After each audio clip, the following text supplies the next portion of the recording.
Bhushan, we are live now. You can start. Good evening, all. I'm happy to present, or rather, be a part of this webinar, wherein it's a kind of a knowledge gaining session for all of us. We as a policyholder, we as a sales team, and we as a customer, directly, indirectly. We are here with Dr. Debashish Mohanty. He is having more than 10 years of clinical experience and more than 20 years of underwriting and claim experience.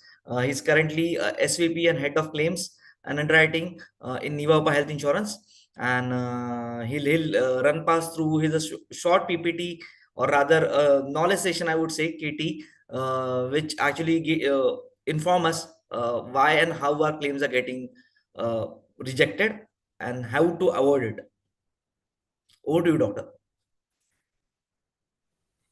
Thank you so much, Bhushan. Happy to be here. Thank you, HDFC Securities, for arranging this session. Much needed. I think while buying insurance, what we buy is a non-pecuniary, intangible promise on a piece of soft copy. Used to be hard copies. 99% of the customers of any insurance company now get soft copies of the promises. And when the time arrives, ballpark a quarter, 25% of customers end up not getting their claims.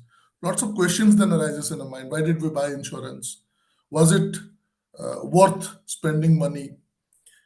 And in 99% of those rejections, while we get deeper into this discussion, I'll also try a little bit to touch upon the way claims are priced based on claims.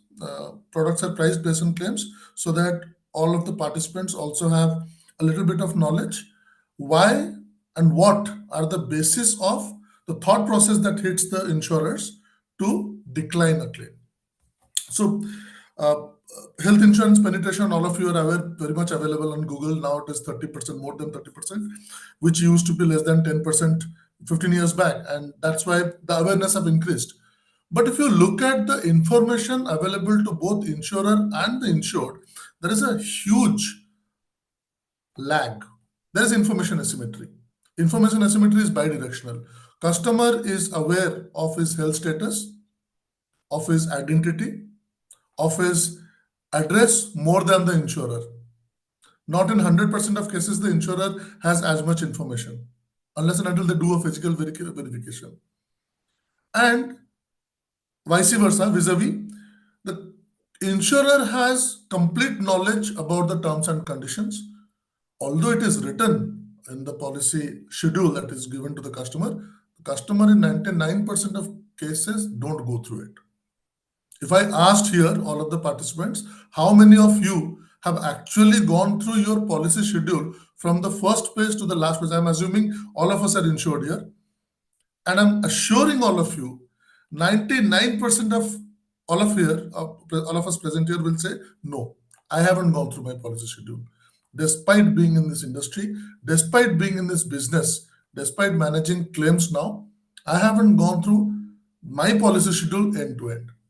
But I have ensured I have gone through the relevant sections, right? Buying an insurance is not difficult.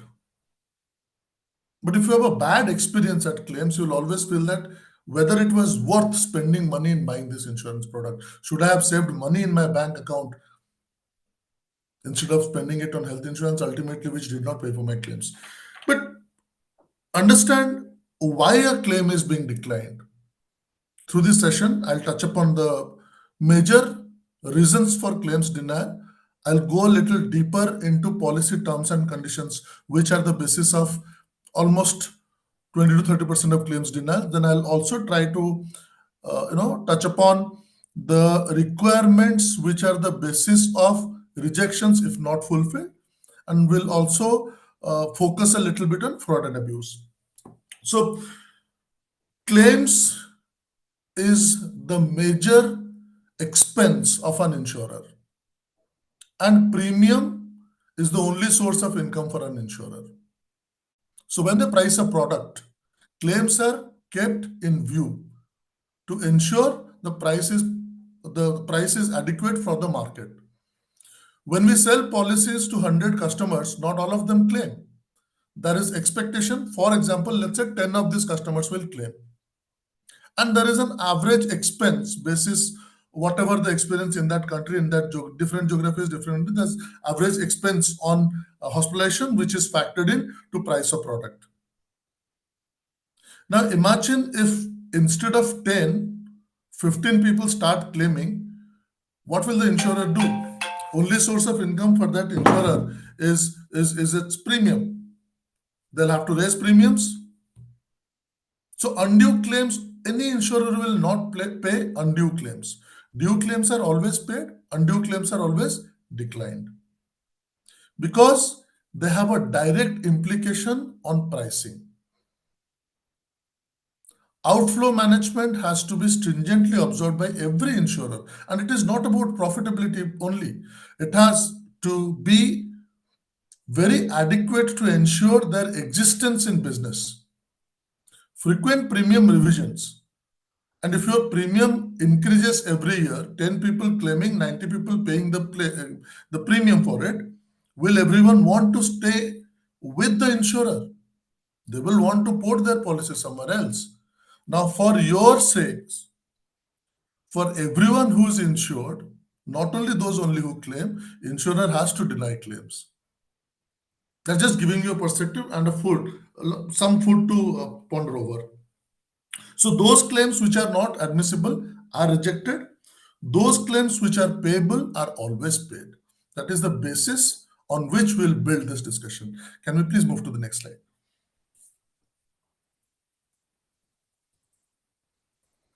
Bhushanji, can I please request you to move to the next slide? One sec, doctor. It seems there's some issue, and there was a request from one of our participants to be a bit louder. Sure. Is it better now? Yeah, it's better.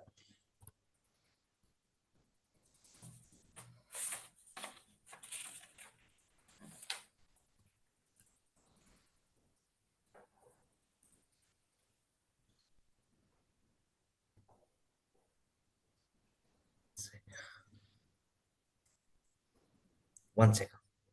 No problem.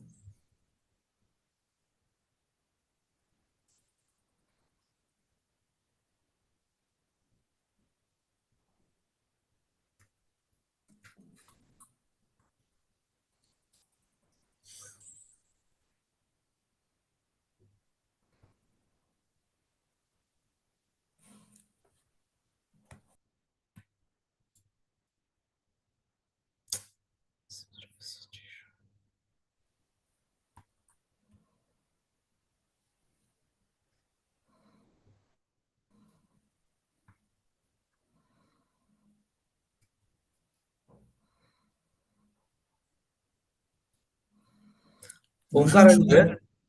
Bhushan, should I try sharing my screen? Yeah, please. It's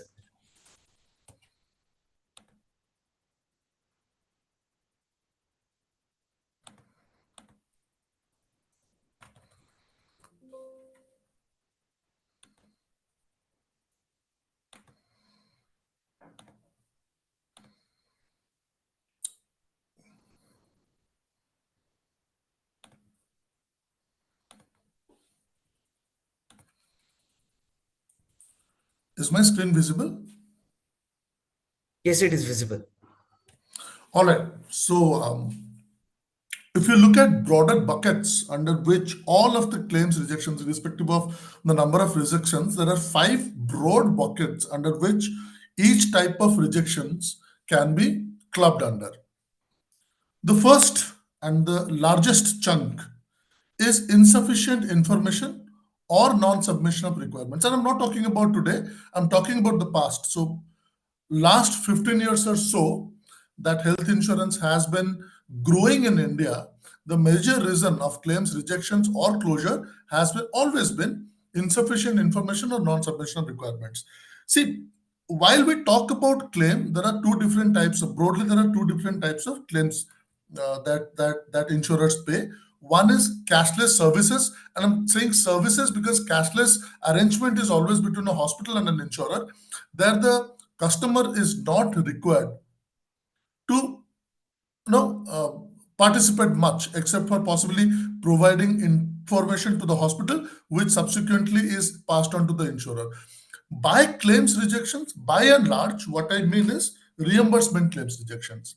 Cashless claim rejections are not rejections, they're cashless denials, after which the customer has 100% rights to apply for reimbursement claims. So when we talk about reimbursement claims rejections, I'm talking primarily on reimbursement claims rejections. So when you apply for a reimbursement claim, there are three different modalities through which you can reach out to an insurer to put in your request for reimbursement claims. Primarily through website. Every insurer has a website, and they also tell you through some videos or some presentations on their websites how to put in reimbursement claims using the space, the link provided on the website. That's one. Two, you can always email your documents to the insurer. That's two. Three, you can also submit your physical copies if the insurer allows you in the office or the address that they publish either on their website or in the policy schedule. So there are three different methods through which you can put in a reimbursement claim. While putting in the reimbursement claim, you have to ensure that all documents which are required, because uh, when the reimbursement claim is being processed by a doctor who is a claims adjudicator, they don't get to see you.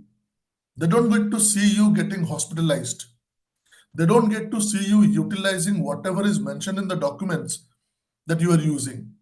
The discharge summary says there are 5 different investigations you have gone through. If the claims adjudicator do not have enough evidence to see that 5 investigations were carried out, will they be able to pay? As a customer, you may think that yes, I have paid the premium. If it is mentioned in the discharge summary, if it is mentioned somewhere in the document submitted, they should be able to pay. Now, think from the perspective of an insurer.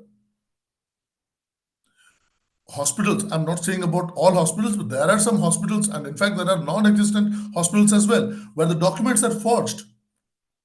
And that is a industry-wide phenomena. That's an industry-wide problem every insurer is struggling with. So when you submit a claim, enough evidence for A, your identity, B, your hospitalization, C, evidence for financial transactions, D, all evidences about the payments that you have made to the hospital and the receipts the hospitals has given you, including bills. One is bill which mentions what procedure, what drug, what intervention is the hospital billing you for. Receipt, you are paying it to the hospital. So bills and receipts, identity proof, KYC documents, uh, financial transaction proofs, let's say NEFT details or cancelled check of your account, which the insurer can then subsequently, after approval of the claim, can transfer the money to. These are basic information that you have to provide. And after providing them, they might not be sufficient, and the insurer may require, in some cases, for you to submit further documentation, further information. In those cases, they will reach out to you through SMSs, through emails.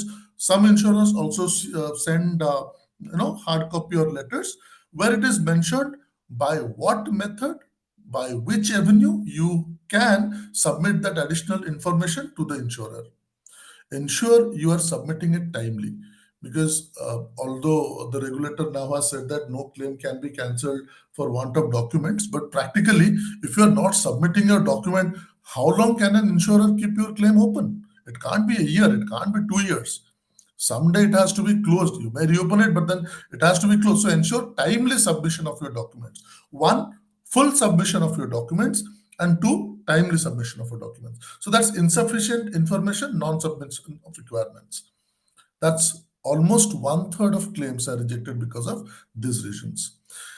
Second reason, which is as big a problem as non-submission of documents, and in fact, I won't say this is a rejection reason. I would say this is an understanding issue where a claim is declined because the claim doesn't meet the policy terms and conditions. So third point that is mentioned here, there's a second biggest reason for claims rejections, and we'll come to it. We'll understand what are the different policy terms and conditions which, if not met, claims are declined. So that's the second biggest reason of rejection, the biggest but second biggest bucket, and this again, one third of claims are declined. 30% of claims are declined because of this specific reason.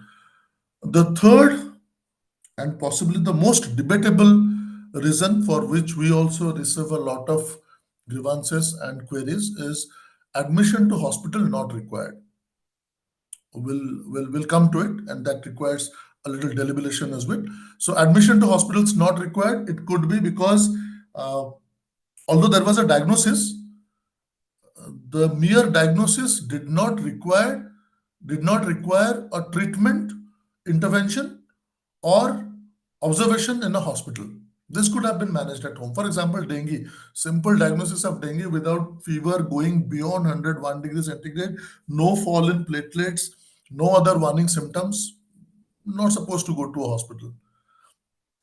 Two, if this procedure for which an inpatient claim is being made could have been managed on an outpatient basis. Somebody just cut his finger while cutting vegetables in the kitchen, cut his or her finger, went to the hospital, and not even a stitch was required. It was just bandaged and he was sent back home. To meet the expenses, the customer requests the hospital or the hospital requests the customer to stay in the hospital for 24 hours so that he doesn't have to pay a dime. That's a wrong practice. I wouldn't say this is fraud, but this is certainly a type of overuse. And this is something that we, as customers, as insurers, and in case of hospitals as well, should not practice. Then there are certain instances where customer is hospitalized only for investigation. Someone says, I have had back pain for 3 months. Now an MRI is required. The cost of MRI is 7,500. The hospital says that if you get this investigated and further treatment is not required, the insurer is not going to pay this claim. No one is going to bear the cost. But if I admit you for 24 hours and then I get this MRI done, you will get it reimbursed.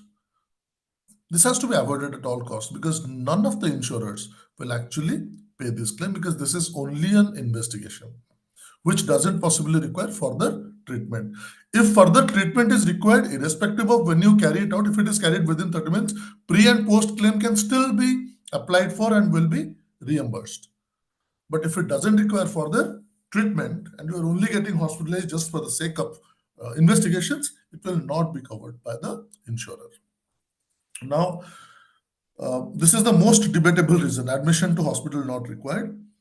Then the most worrisome reason, which every insurer in the industry is fighting together, alike, and on many fronts, is fraudulent claims, non-disclosures, and misrepresentations. And I'll touch upon this subject and I'll deliberate on each word so that I could explain to you what are these reasons and how to avoid them best. The last reason, which is claim beyond policy period, that is again, it could be you are putting in claim for 23-24. You had a policy, let's say you have a 5-year-old policy and your policy has been in existence from 2019 till 2024.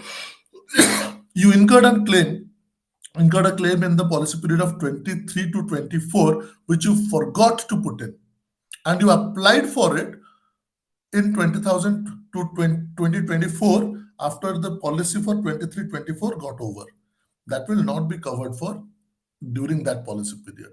Every claim that you make has to be within the policy period if you are continuously covered. That's one. Two, sometimes some pre and post claims, customers forget that there is a restriction on the number of days beyond which pre and post claims are not made. 30 days, majorly 30 to 90 days for pre-claim, pre-hospitalization, and 90 to 180 days for post-hospitalization. Beyond 180 days, no one will cover post-hospitalization claims. So sometimes we receive claims which are declined under this clause. Then There is also a period called as break-in period. When you have a policy continued coverage under a policy, there is a renewal date. So every health insurance policy has a finite period in which you are covered, mostly 1 year. Some insurers also give you 2 years and 3 years policy periods. But when your policy expires, the day of expiry, you have to renew the next day for continuity of coverage. If you forget to renew your policy, you get a grace period for 30 days. When your health insurance policy expires, you get a grace period of 30 days within which you can continue your policy by paying the same premium without breach of continuity. But from expiration of your earlier policy till the date within the grace period when you renew your policy, that period is called as break-in period, for which no premium has been paid to the insurer. So if you make a claim during that break-in period, it will not be covered. So that is claim beyond policy period. Now we'll go to the next slides and understand each subject a little in detail. So insufficient information and non-submission of requirements, like I told you, it's 30% rejection reasons, and the basic documents, basic information that any insurer will want to have while processing your reimbursement claims, and these documents, these informations are mandatory. Every insurer has to establish your identity. This person is the same person for whom this policy was bought. If you are not covered under the policy, you will not be paid the claim for. So that's why the insurer has to have identity proof, somebody who has been hospitalized. Proof of hospitalization. If you are applying for hospitalization, cashless, what will happen in cashless? In cashless, the hospital has already provided proof to the insurer. And at the time of hospitalization itself, approval for claims has been given to the hospital that yes, this cashless can only be cashless claims can only happen at network hospitals. All those hospitals which are empaneled with your insurer can provide you cashless services. In those cases, all details of your hospitalization are checked at hospitalization itself. So cashless services are easier on the part of the customer as well as the provider. However, in reimbursement claims, when you put in the claims with the insurer, your hospitalization is over. No representative from the insurance company was there when you got hospitalized. That's why they have to establish that yes, this person is covered under the policy. B, this person is the same person who was hospitalized. C, hospitalization happened for the disease that the documents say he or she was hospitalized for. Right? So you have to provide all these documents along with some financial documents like cancelled check or NEFT details for transferring the reimbursed amount to your account. All medical reports, however minute you may think they have a role to play in submission of the claims, has to be submitted to the insurer. Complete bill breakup, all receipts, they have to be given to the insurer. Majority of the insurers also ensure that a mandatory checklist is provided on the website when you are putting in your request for reimbursement claims. Ensure you are not uploading any unasked for document in place of asked for document. So we also receive, you ask for Aadhaar cards, customer will only upload a newspaper cutting because they do not have that document handy and they think that they can provide it later and they then forget. The claim gets into outstanding bucket, sits with us for 30 days to 45 days, beyond which we are compelled to cancel it. So please ensure that when you are putting in a reimbursement claim, and this is to ensure you are avoiding rejection for this specific reason, provide all documents, provide all medical and financial documents, provide all required original scanned copy of your identity proof and financial documents, and ensure all the documents, mandatory documents, are provided. So despite submitting all required documents, sometimes the insurer can ask for previous documents. So if you say an insurer comes across a medical history in the submitted hospitalization documents, which they see that the customer had not provided in the application form. So when you buy an insurance, the insurer also asks you multiple health related questions, and they basis the health information provided, evaluate your eligibility to receive the product that you applied for. So if you have not provided any medical information in the application form, your application form was clean, clear, no speck of dust was found on it. Suddenly, during your hospitalization, the hospital mentioned this customer has a history of cancer. 10 years back, he was diagnosed with a cancer. 30 years back, he was diagnosed with rheumatoid arthritis. And 5 years before the policy was taken, he also met with an accident and had a major brain injury.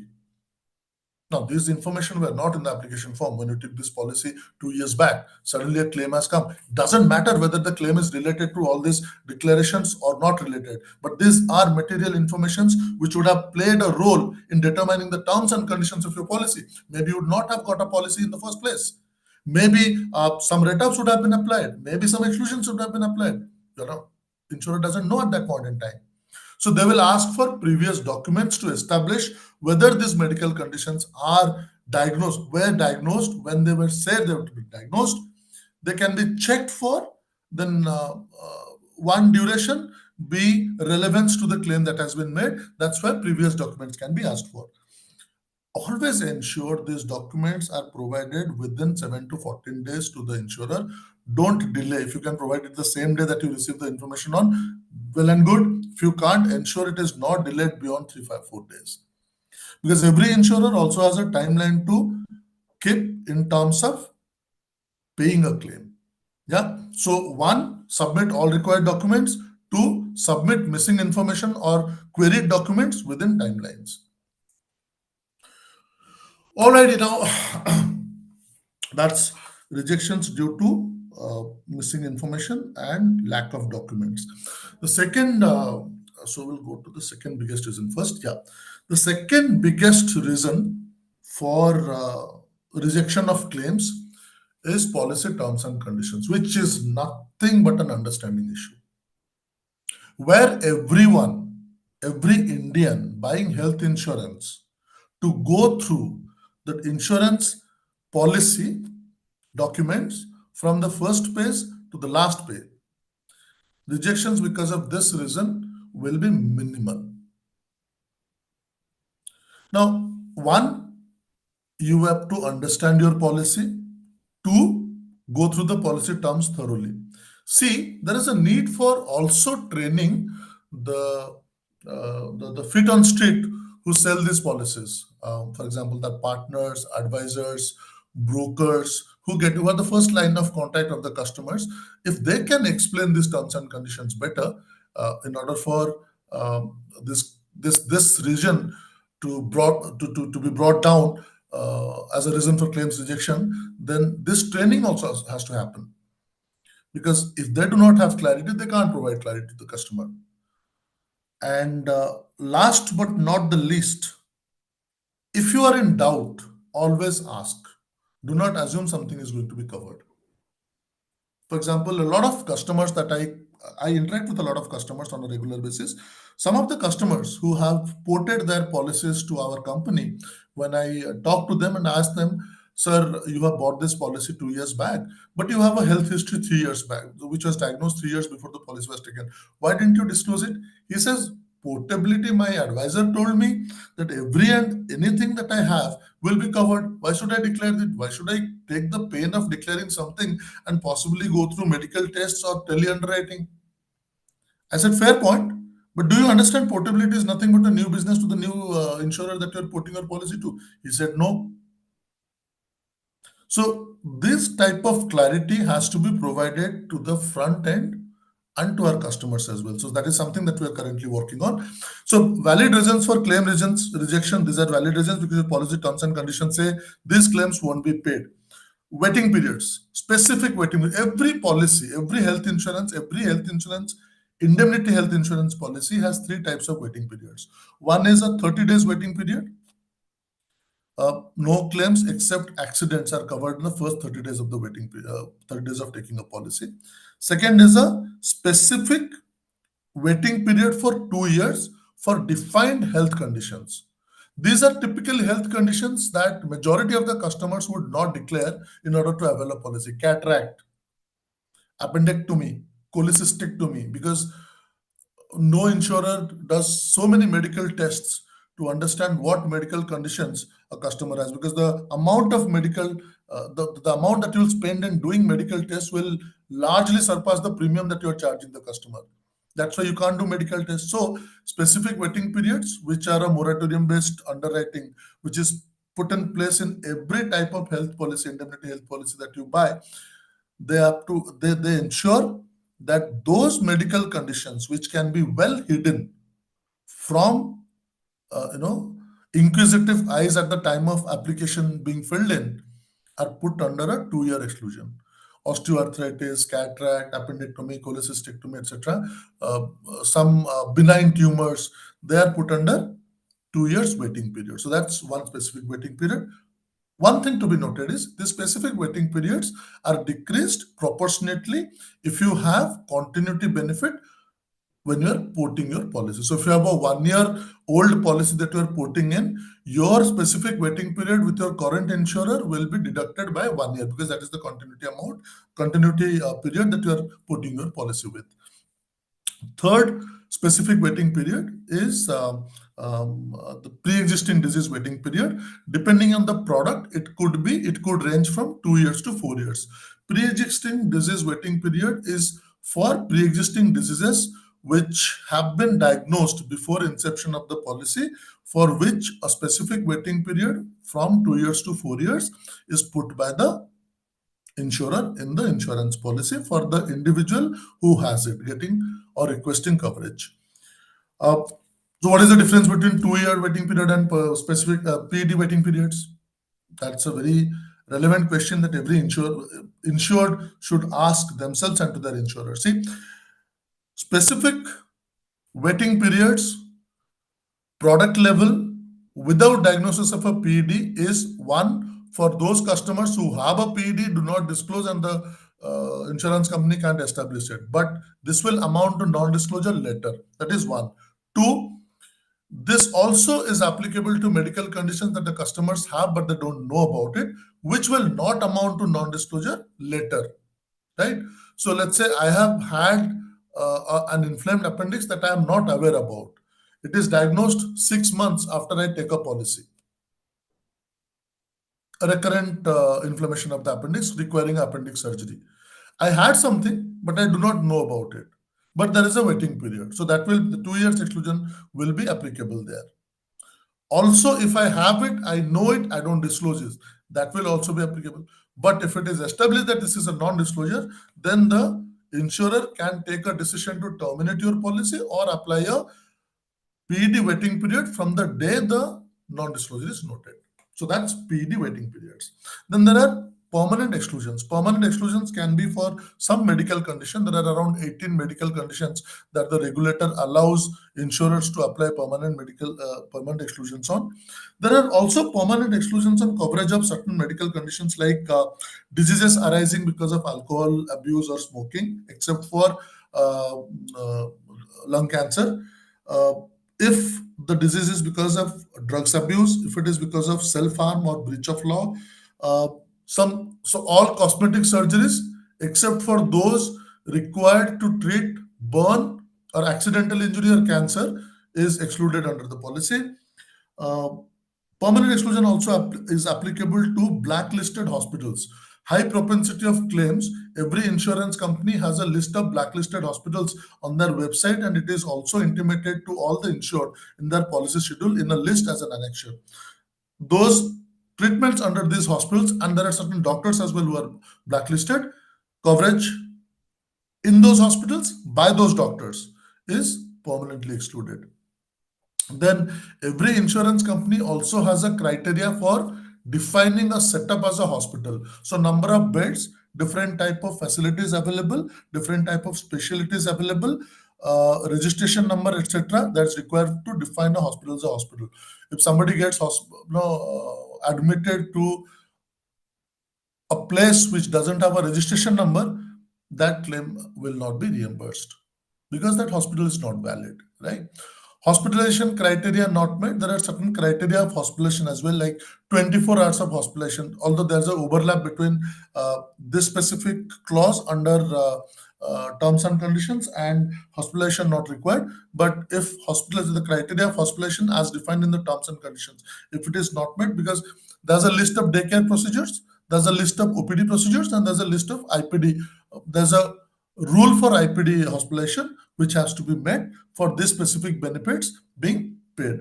Now, benefit not covered, like I said, daycare procedures. Daycare procedure is a benefit. If daycare procedure is not covered by your product and you make a claim for daycare procedure, it will be declined. So understand whether you have daycare cover or not. Majority of the insurance companies offer products which have daycare cover. Benefits not covered, then deductible policies. If your policy has a deductible, so deductibles are an instrument in indemnity health policies which brings the premium down. So deductible is the amount beyond which your sum insured kicks in. For example, let's say you buy a policy of 10 lakhs which says it has a 1 lakh deductible in it. That means your coverage will start when your hospitalization expense goes beyond 1 lakh. By the amount your hospitalization expense exceeds 1 lakh, will be covered by your insurer if you have a deductible. So you have a 10 lakh policy, you have a 1 lakh deductible, your hospitalization expense comes to 5 lakhs, the insurance company will bear 4 lakhs. 1 lakh you have to pay from your own pocket. But if your claim is for 90,000, the insurance company will not pay your claim. So those are rejection because the deductible in your policy. Then CIPA criteria not met. It is applicable for benefit policies if you are buying a personal accident policy or a critical illness policy. Every critical illness has a definition. For example, let's say you buy a critical illness policy for heart attack.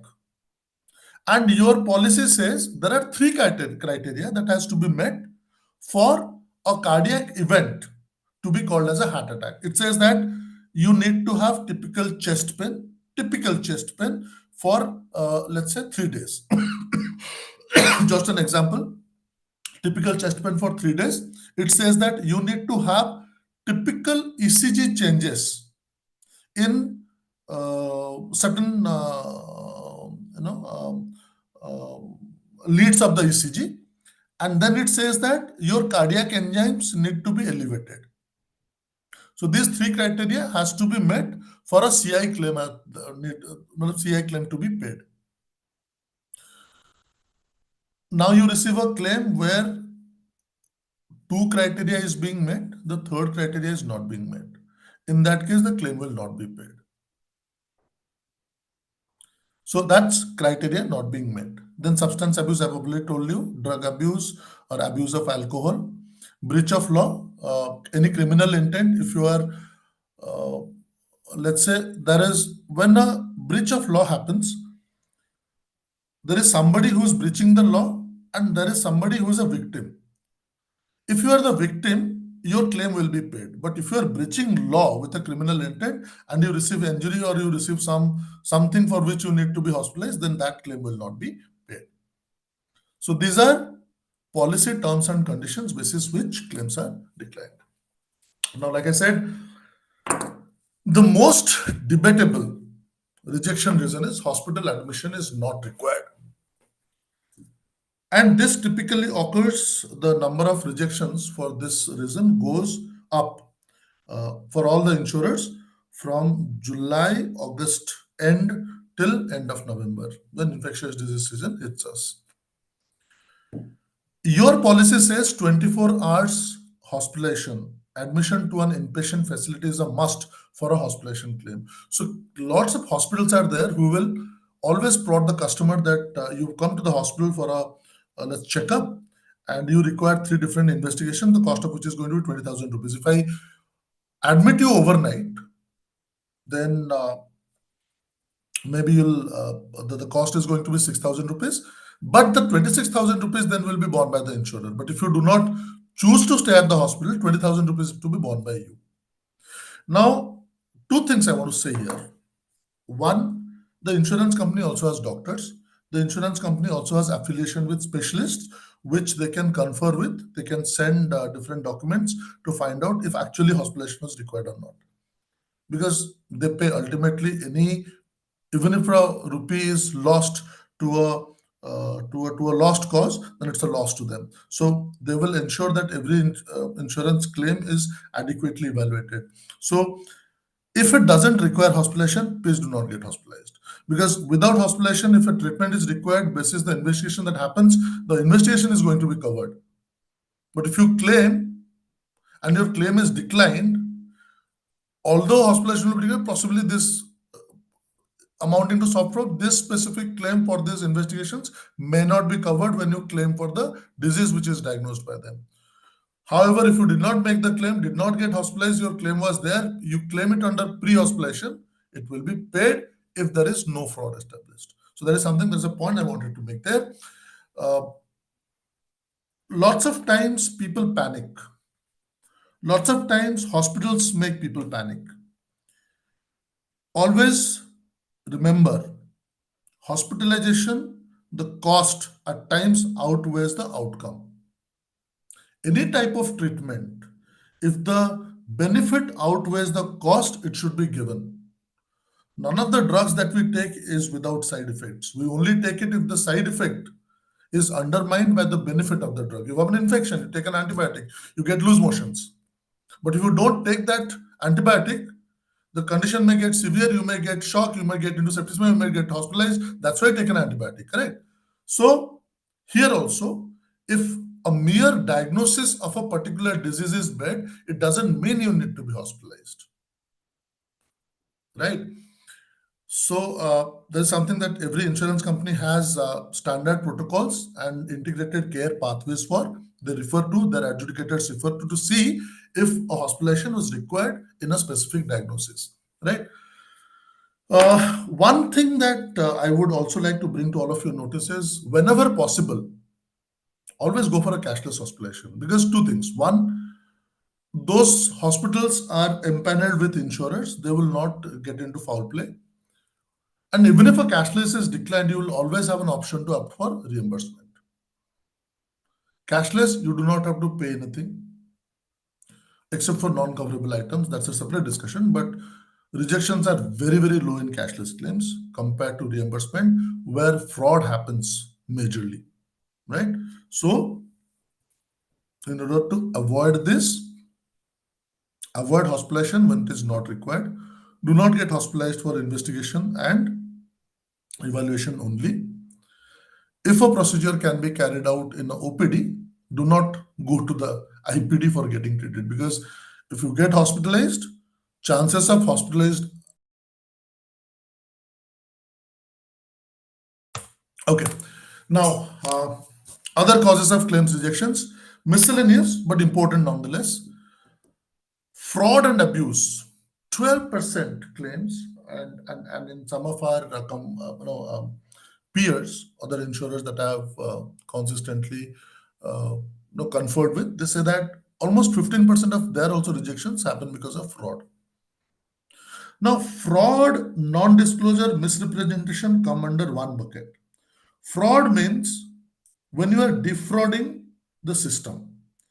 It could be a hard fraud as in you are creating a hospital out of a thin air to make a claim. You are creating an individual out of thin air with forged documents to obtain a policy, and you are making a claim under that policy by forging documents. Those are hard fraud cases. You are not getting hospitalized, but creating documents that you are hospitalized and making continuous claims. Hard fraud. People have gone to the extent of declaring themselves as dead to obtain different type of accidental death claims from different insurers. That's fraud. So anything where you forge your identity, where you forge an event, where you forge a document is fraudulent. That's a fraud, hard fraud. Then there is softer fraud, overusage. Somebody actually gets hospitalized. Now the hospital puts in 6 different investigations, 5 different medicines, and 15 different visits to his room, which were not required. That's overusage. That's fraud as well. You are forging an event there. You are forging some intervention there. That's hard fraud. right? Non-disclosure. Non-disclosure, although most of the insurance companies have started putting non-disclosure under fraud as well, because that is also defrauding the system. Non-disclosure is willfully withholding your own health, demographic, or identity information from the insurer at the time of onboarding of a policy. I'll call you back. At the time of onboarding of a policy, if you are withholding information or not providing it willfully, that amounts to non-disclosure. And if that information is material to the onboarding, allowance, issuance of the policy, or the terms and conditions which determine the coverage therein, then it is non-disclosure. Right? So every insurance company has the same approach for non-disclosure, which is also mandated by the regulator as well. If you have non-disclosure proven, then the insurance company can terminate your policy, can apply a possible PED for this specific medical or health issue right from the day when it is noted.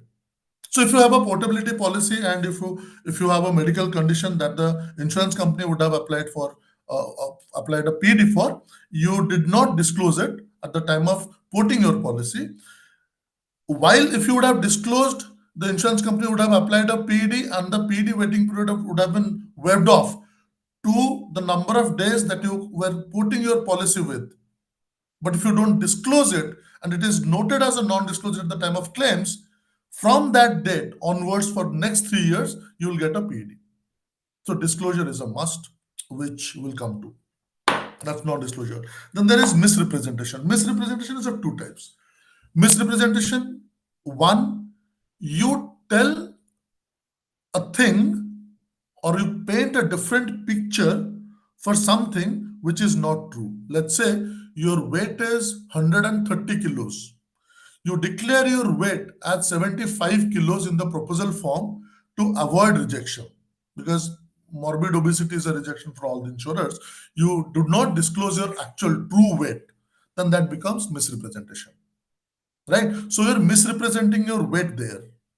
Misrepresentation could also be because of certain discrepancies noted in what you say and what is documented. You say your age is 35 years, but your document says it is 46. That's a misrepresentation. You say you are hospitalized 7 days back. You submit a document, a declaration that it was 7 days back. Suddenly your treating doctor says with stamp and OPD papers that your hospitalization was for 3 days. That's a misrepresentation. So misrepresentation is discrepancy in information from in between what you say and what is established. Now,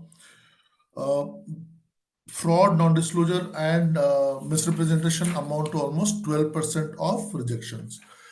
There's also a reason of rejection, which is claims being put in beyond policy periods, and almost 8% of rejections are because of this specific reason. Like I said, it could be you're putting in past year's claim in this year's policy period. Your policy is 5-year-old. You were supposed to make a claim last year. Let's say your policy extends from 1st of January till 31st of December. 1st of January 23 to 31st of December 23, you had a policy period. Your next policy started from 1st of January 2024. There is no breach in period. Now, there was a claim which you were supposed to put in 15th of September. You got hospitalized. It was in a non-empaneled hospital where you could not get cashless hospitalization claim. So you were supposed to put in a reimbursement claim. You forgot. Now you put in that claim during this policy period, saying that I want to claim it from this particular policy period. That will not be paid. If you apply for the claim for the last policy period, it will be covered. But for this policy period, it will not be. If your sum insured has been exhausted, that's one of the other reasons for terms and conditions that I didn't touch upon. If your sum insured is exhausted, you have a 5 lakh policy and you claim for 490. in the same policy period. Second claim you put in for 25,000. 10,000 will be paid, 15,000 won't be paid because your sum insured gets exhausted.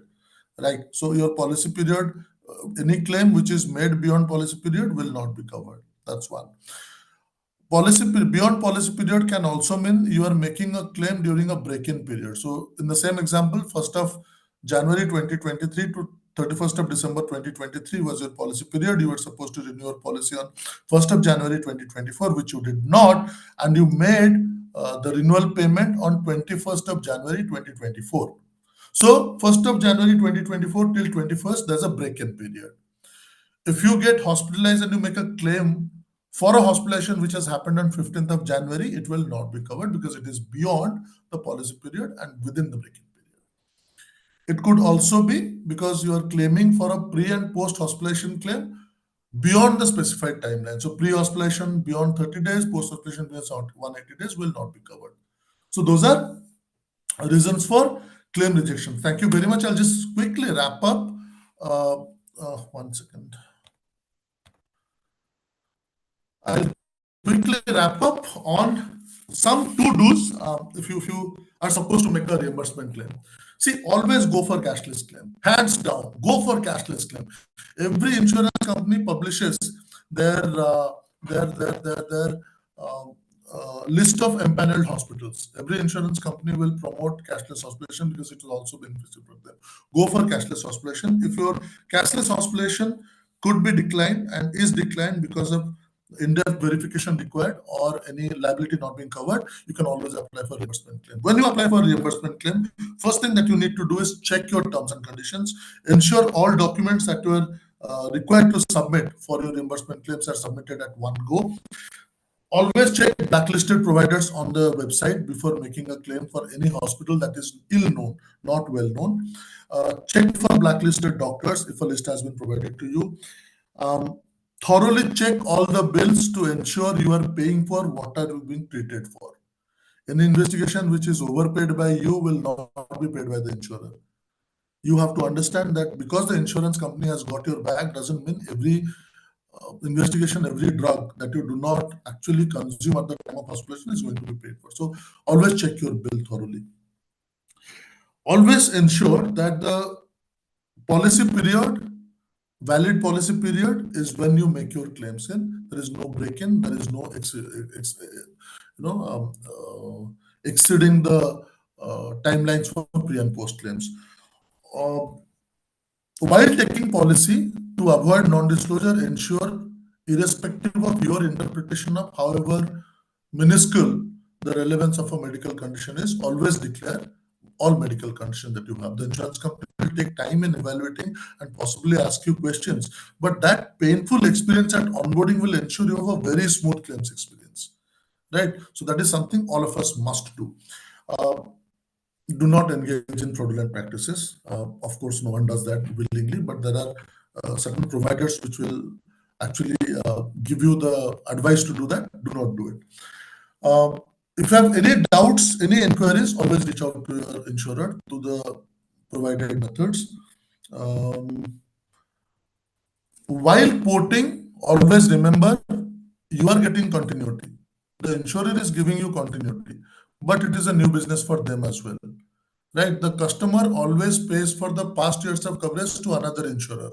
You are coming to a new insurer with additional risk, but no payment. So insurer is going to treat you as the new customer. So declare whatever medical condition is there without assuming that everything is covered. Let the insurance company evaluate and tell you, because at the time of onboarding, they will tell you if they can't cover you. You still have your previous company to go back to. But because of assumption, if later this amount to non-disclosure and your policy is terminated, you will not have your previous company to go back to. So during port, remember that it is a fresh policy for the insurer. And with that note, I will conclude this discussion today. Thank you so much. Over to you, Bhushan. Thank you, Doctor. Before concluding, there are a few questions of viewers. Okay. In post-hospitalization claim, for how many days physiotherapy is allowed? First question. That is again a very generic question. It will depend on the product you are buying. It will depend on the terms and condition and the procedure that we want. Typically, if it is not defined, insurance companies will confer with a neurologist or an orthopedician to formulate a guideline. If you have a surgery for osteoarthritis, the insurance company allows a physiotherapy claim to be paid for up to maximum 12 weeks, which is defined by the orthopedician. If you make a claim for, you say, I want physiotherapy to be paid for 6 weeks, 6 months. That is not going to be the case because that is a cost to the company as well. Anything which is utilized as a practice and is defined in your terms and conditions, the insurance company will honor it. And second one is, uh, if the hospital makes me wait, my insurance claim will get rejected or not? Example, over hospitalization period or similar kind of scenario. If you can That's a very subjective statement. See, why would a hospital make a mistake? It is very likely for the insurance company to make mistakes. But hospital, at the time of hospitalization, they should, because they are dealing with lives, right? They are not expected to and they are not allowed to make mistakes. Purposefully, they may do so to increase their footfall, for increasing their bed occupancy ratios.